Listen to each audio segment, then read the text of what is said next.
Hi everyone, this is the briefing video for the Dorney Duathlon. So, I'm going to give you some important information for the event and also maybe throw in some tips along the way, just for those of you maybe beginners, haven't done a duathlon before. It might make your experience a little bit better on the day. So, first off, arriving at the venue. So in the race information, there will be postcodes, etc. for the Dorney venue. Okay, for those of you arriving by car, that shouldn't be a problem. It will probably take you the normal way through the main entrance, and when you arrive, you just follow the car park marshal's instructions on where to go.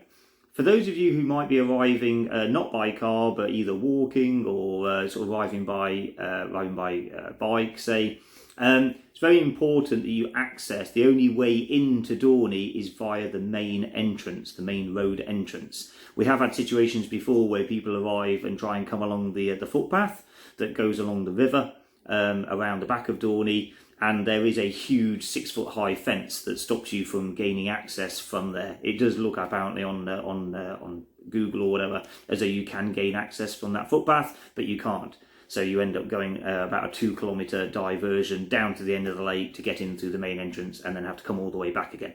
So please make sure if you are arriving by foot or by bike, then you use the main entrance to gain access to Dorney.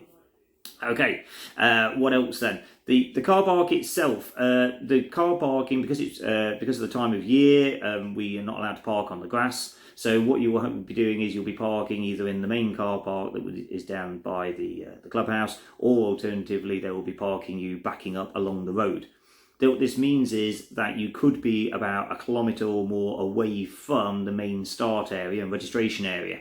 So make sure that you arrive with plenty of time to give you a chance to walk down to the registration area. As a bit of a top tip, the earlier you arrive, the closer you will be to the start and finish. Okay, so unfortunately that means if you are arriving at the last minute, you are more likely to have that kilometre walk to do to get down to the start area.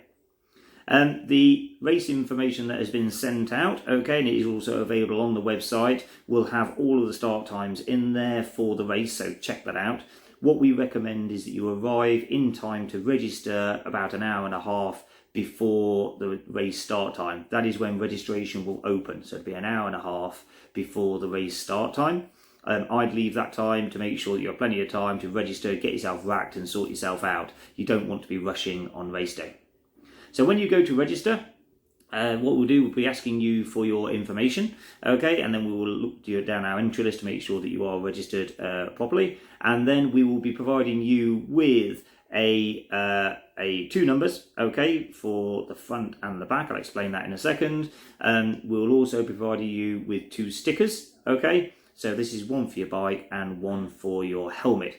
You will also be given a numbered timing chip and an ankle strap. This goes on your left ankle. Okay, so your timing chip goes on your left ankle. That's really important because that is the side where all of the scanners will be set up for reading that timing chip.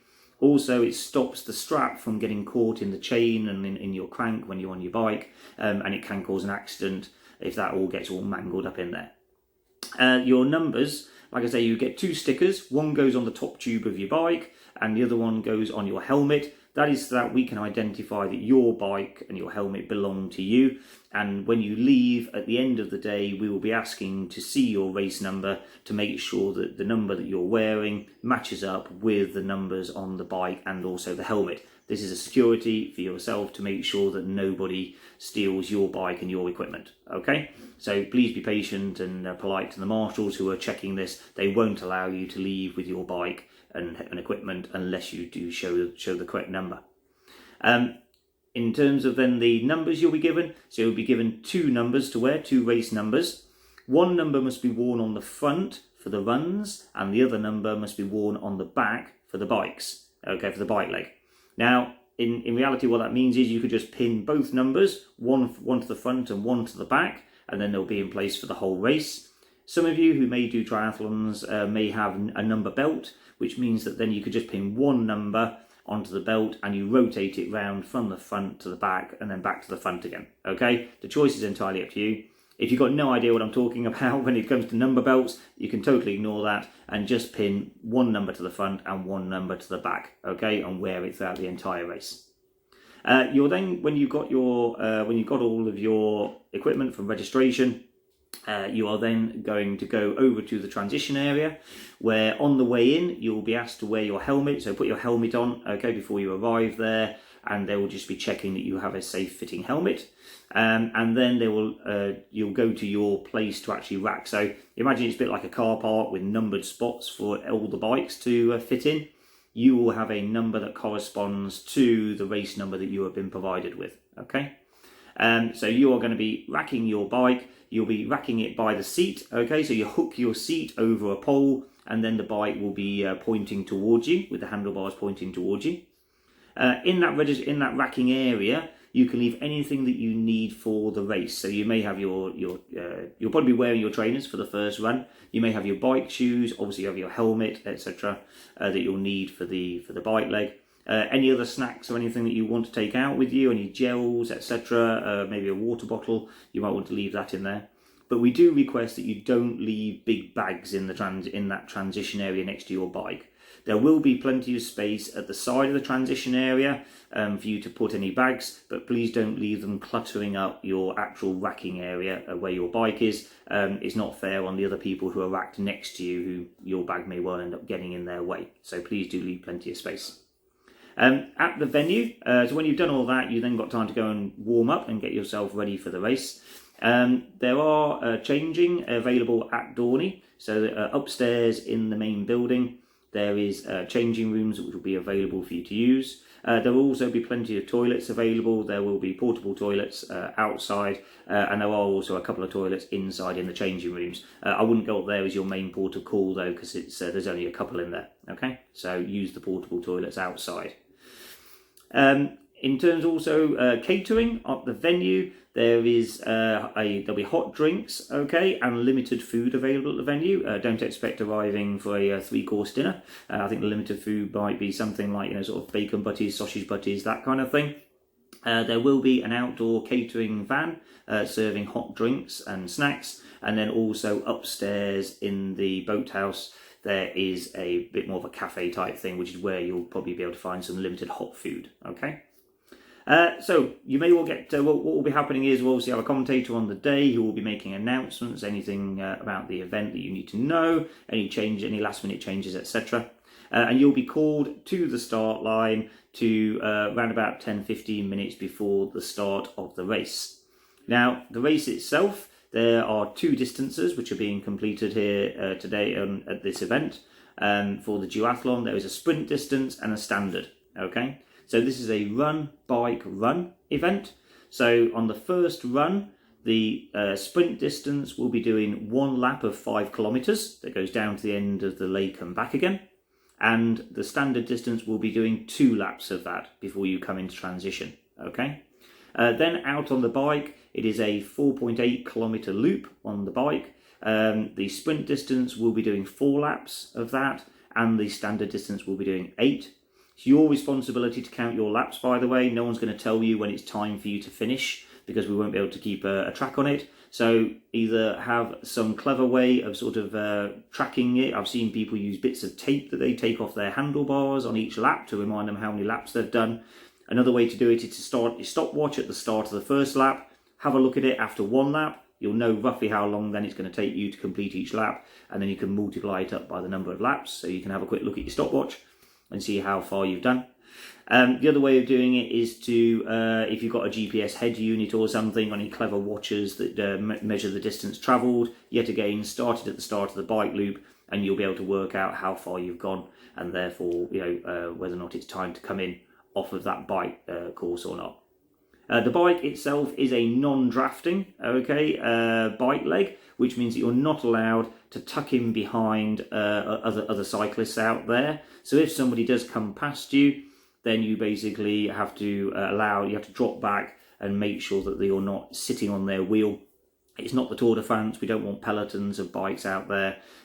So just be sensible out there. Give everybody lots of space. Also communicate with each other while you're out there on the bike. If you're coming up behind people and there's a couple of bikes in front of you, just give a cheerful sort of shout to them that you're coming through on the left or on the right. And if you hear somebody coming up behind you and shouting at you, just make space for them, okay? They're just giving you a friendly warning. They could be much faster people out there on the course than you.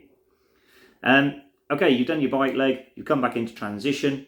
One of the rules around triathlon, by the way, I should have mentioned this before, is that you're not allowed to ride your bike anywhere in the transition area. So when you come in on your first run, the first thing you must do is put your helmet on before you touch your bike. Okay, that's one of the other rules. You're not allowed to be in contact with your bike unless you're wearing your helmet. So when you come into transition, put your helmet on first before you remove your bike. Then you're going to run with your bike or walk with your bike to the exit, the bike exit, and you don't get on your bike until you have crossed what's known as the mount line. There'll be a big flag there and a line on the ground, and also a marshal there. And so you must cross that mount line, and then you can get on your bike and off you go. On the way back, there will be another line on the ground for the dismount, and you must get off your bike before you get to that dismount line. Okay, and then you're going to run or walk with your bike back to your position where you bought it from in the first place. As I say, think of it as a car park. You've got your own labelled spot there with your number on. You're going to rack your bike back, then you can take your helmet off. Don't take it off until after you've racked your bike, and then you're going to head off on your run. Top tip for you here, when you're setting up your racking point, have a really good look at where the entrances and exits are out of transition, okay? I would also recommend you actually walk those entrances and exits, walk backwards and forwards to them back to your spot, because it can look very, very different when you're in the race. And when you're coming in, you might be in a bit of oxygen debt, having worked hard on that run or on that bike, and there's nothing worse than running up and down the racking, trying to find the point of either trying to find your bike from the run, or alternatively when you're running with your bike and you're trying to find where to put it back, your racking point again. So have a good walk backwards and forwards to your entrances and exits. It'll make it a lot easier for you and a lot smoother when you actually come to do your transition.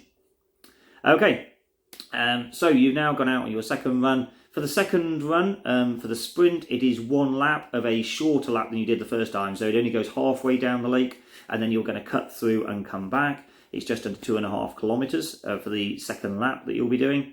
And for the sprint, for the standard distance, you will be doing one lap of the 5k course. So the same course you did to begin with, which you did 2 laps of. For the second run, you will be doing just one lap, okay? And then you're going to come back into the finish area. And you come back into the finish area, cross through that finish arch, and that is when, of course, you'll get your medal and also all your finish line goodies. It will be well earned, you'll be very proud of, I'm sure. Just one thing to be aware of is that there is also, there will be some running races taking place at the same time as the duathlon. They will be using the run course that we are using. So there is going to be a 5k, a 10k and a half marathon taking place on the course at the same time on that run course. So that's good news because it means there'll be other people out on that course, so it won't be lonely out there for those of you running along in the duathlon. More people out on the course is always better, and hopefully some more spectators as well to cheer you on. One thing to be aware of is, though, that there are different rules between the running event and the duathlon. So in the duathlon, you are not allowed to wear any kind of headphones for any of the event, okay? So you're not allowed to wear them on the run, you're not allowed to wear them on the bike. In the running events, it is a different rule because it's under a different governing body. They are allowed to wear headphones. So if you see someone on the start line wearing headphones, that doesn't mean they're cheating, or it doesn't mean that you got it wrong, okay? It probably means that they are in the running event, okay, and therefore are subject to a different set of rules. So just to make it clear, for the duathlon, you are not allowed to wear any kind of headphones of any type, okay? Also, I would recommend that you don't take too much notice of the mile markers, which are going to be out there. They are there for the running event, and therefore could be confusing to you because they're there for, say, the half marathon or whatever. Okay, you ignore the mile markers, which are going to be out on the course, okay, because they may not be correct for the distance that you are doing. There is also going to be a cut-off in place for this event. We do have to vacate the site by early afternoon, just after lunch, and so there will be a cut-off of 4 hours, okay? That should be plenty of time for everyone to finish the standard distance. Obviously for the sprint distance it won't be an issue, but for the standard distance there will be a total cut-off time of 4 hours. If you've entered the standard distance and you think that you are at risk of that, please feel free to drop us an email. If required, you could drop down to the sprint distance to make sure that you can complete it in time, okay? that's just for safety reasons. We do need to be off the side. It'll give us a chance to clear up before we leave. Okay, that's all the details I think that we need to give you for this event. We look forward to seeing you at Dorney for this duathlon, and we hope that your final preparations go well. Feel free to tag us on social media and tell us all about your preparations and how you're looking forward to it. And we look forward to also seeing all your stories afterwards. Okay, and like I say, make sure that you tag us on social media and make sure that you share your experiences with us. Okay. Take care. I look forward to seeing you then. Bye.